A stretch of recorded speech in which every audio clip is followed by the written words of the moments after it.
Hi, 6th grade.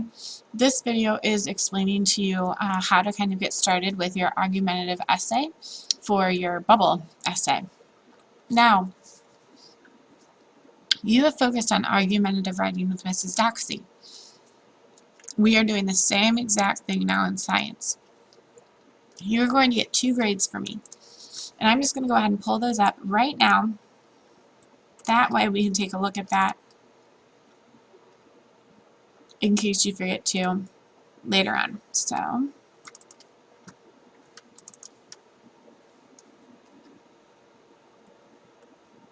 essay requirements. This is in your folder.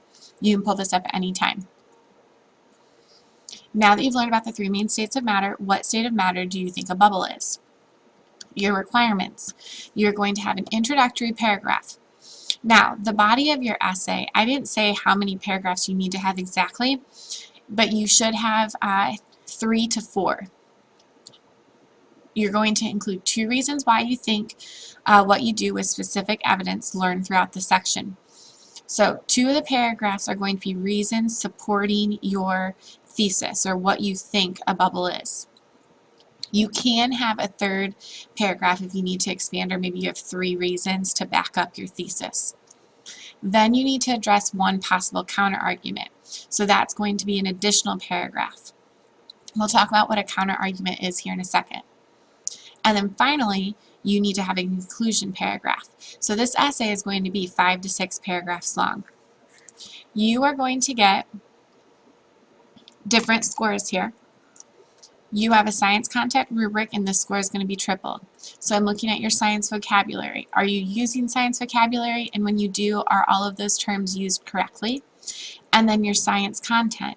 Does it fully relate to the content learned in class? So if you give me reasons like, I think that a bubble is a liquid because it's wet, and that's the only reason that you give me, that isn't pulling in the content that we learned in class. So I'm really looking for, are you talking about shape? Are you talking about volume? Are you talking about the different properties of solids or the properties of liquids that we learned about? Are you talking about how you think the particles might be acting? Those are the things that we talked about in class and focused on with states of matter that you now need to be using to back up your point in your paper. Then we have the argument writing rubric. So I'm looking at your ideas and content, and you can read all of these individually. Your organization, your voice, your sentence fluency, your word choice, and your conventions. What I'm going to do, I'm going to mark these individually, and then what I'm going to do is average all of them together to see what it would be out of 3. So this one here is actually going to be out of 9 points, and this will be out of 3 points. You'll see 2 separate grades in your progress book. Now, how do we get this essay going? We know that it's nice to kind of have some brainstorming. We want to have our work be organized. So, kind of each section of this graphic organizer is going to be a different paragraph. This verse here, it's going to be your main idea. We always start off with an introductory paragraph. Give me some background information about what we were doing in class. You know, what's the question that you had to answer? Give me some sort of hook. You're always talking about language arts classes having hooks for your writing. In here, this is really going to be what your thesis is, or what you think. So what you think, I think that the bubble is a gas, or maybe you think that the bubble is a solid in a gas. It's just 1 to 2 sentences what your thesis is. Then that is eventually going to get turned into an entire paragraph when you expand upon it and add your details. Your next paragraph is starting your body, your reasons why you think what you do.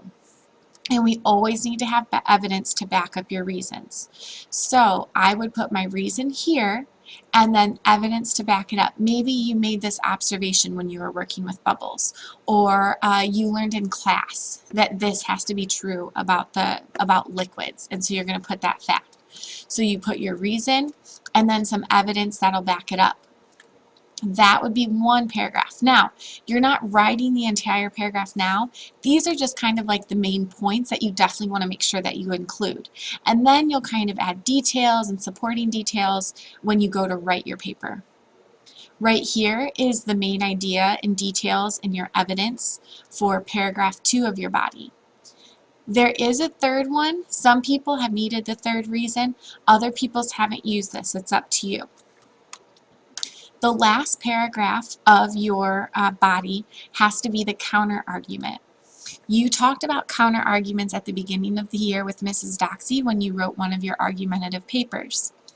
So this says you could argue that, so maybe you think that the bubble is a liquid, and maybe other people think that it's a solid because it has a definite shape.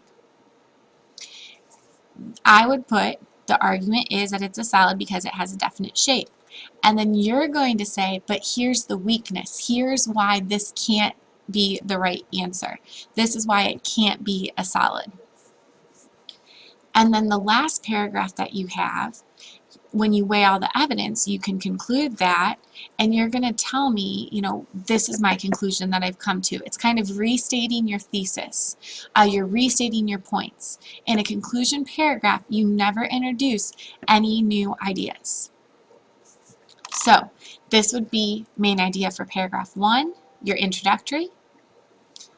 First paragraph of your body, the main points of the second paragraph of your body.